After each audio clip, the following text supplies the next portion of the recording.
طبعا كلمة السر الكوميونيكيشن. البين اللي انت حكيت عنه ده طبيعي جدا انه يحصل حتى لو عملت فوركاستنج. فاكر الحلقة اللي اتكلمنا فيها عن الفوركاستنج وشرحنا اهميته ودوره؟ تخيل انك بعد ما عملت الفوركاستنج الصح ده ما تنقلش الديتا مظبوط للبارتنرز اللي معاك. What should you expect؟ اكيد هيبقى مفيش كوردينيشن ما بينكم وما بين بعض. تخيل ان انتوا مجموعة من الافراد، كل واحد فيهم بيقول للتاني في ودنه كلمة، ومطالب ان الكلمة دي تفضل واصلة صح لاخر واحد. لو مفيش كلير كوميونيكيشن ما بينكم وما بين بعض، اول واحد هيقول حاجة، اخر واحد هيسمع حاجة تانية خالص. اتفرجت عليها في فيديوز كتيرة بتتكلم على الكوميونيكيشن، بس عندنا في السبلاي تشين مشهورة جدا بفينومينا اسمها البول ويب افكت. البنات اللي بيلعبوا جمباز بيبقوا ماسكين شرايط في ايديهم وهم بيرقصوا. هتلاحظ ان حركة ايدها في الاول بتتحرك حركة بسيطة قوي، بس بيحصل امبليفيكيشن للشرايط دي في الاخر خالص بتعلى جدا. اكزاكتلي ده اللي بيحصل في الماركت. طبيعي انك في يوم يجي لك ريكوست يقول لك العميل قلل، انت مش عارف العميل قلل ليه، نتيجه اللاك اوف كوميونيكيشن. فانت حبيت تامن نفسك، رحت مقلل انت كمان شويه في الايتمز اللي عندك. جالك بعد شويه بتقول طب يا ترى الموردين اللي انا هطلب منهم ايتم، خد على سبيل المثال تيلي كوميونيكيشن، انت بتبيع موبايل فونز، انت شركه تريدنج وبتقدم موبايل فون. عرفت ان في موديل معين انت عامل حسابك عليه الديماند بتاعه نازل. اللي بيحصل ان في كونسيومر بيطلب الموديل ده، بيبعت يطلبه من ريتيلر او محلات او تجار بتوع التجزئه. دول بيبعتوا يكلموا تجار الجمله او الهول سيلر، اللي يرجعوا يكلموا الموزعين، اللي ممكن يكلمك انت كمستورد كبير للحاجه دي من بره.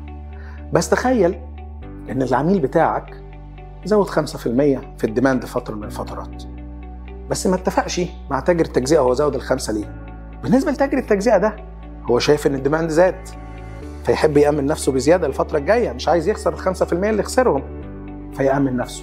يجي بعد كده يأمن اللي وراه، يتفاجئ ان الديماند زاد 5% غير ال5% الاوريجينال، فاللي وراه كمان يأمن نفسه. وتفضل الحلقه ماشيه ورا بعضها لغايه ما ممكن اخر واحد انت كتريدر تكتشف ان الديماند زاد 60%، بس في الحقيقه الديماند ما زادش غير 5%. يجي المره اللي بعدها الكلاينت يقول لك انا ما زودتش حاجه، ده 5%، المره دي انا همشي عادي على الريتم، بس انت كان جاي لك ديماند 60%، suddenly المره دي رجعت للزيرو. بالنسبه للكلاينت هو من 5% لزيرو. ده بسبب البول ويب افكت. البول ويب افكت هي اللي بتحكمك وبتحكم الماركت ان ما حدش يتحرك غير التاني. البول ويب افكت هي دي الفينومينا اللي هتحصل لما يبقاش في ما بينكم كلير كوميونيكيشن. علشان كده يهمنا نقول ان الحته دي مهمه جدا جدا جدا عشان تنشور ان كلنا بنتحرك بنفس الريتم جوه السبلاي تشين، بالظبط زي رقصه التانجو. تخيل ان الاثنين بيرقصوا مع بعض، في اي كونتاكت بين الاثنين بيعمل كوميونيكيشن. اتس تايم دلوقتي ان احنا نموف من الحركه دي للحركه دي. انا حاسس بالبارتنر بتاعي تعبان، يقدر ينفذ الحركه دي ولا لا، مستعد وجاهز ان هو هينفذ الحركه اللي بعدها ولا لا. اقدر ان انا دلوقتي ابقى فاهم هل لو البارتنر بتاعي عمل حركه غير متوقعه سببها ايه من الكوميونيكيشن.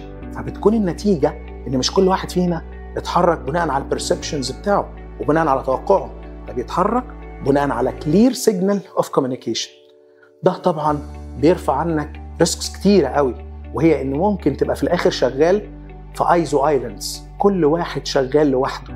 ليه؟ لان انا متخيل ومتوقع ان اللي قبلي عمل كده لاسباب انا ما اعرفهاش، واللي بعدي كمان متخيل ان انا عملت كده لاسباب هو ما يعرفهاش، فبقينا كل واحد فينا في جزر منفصله.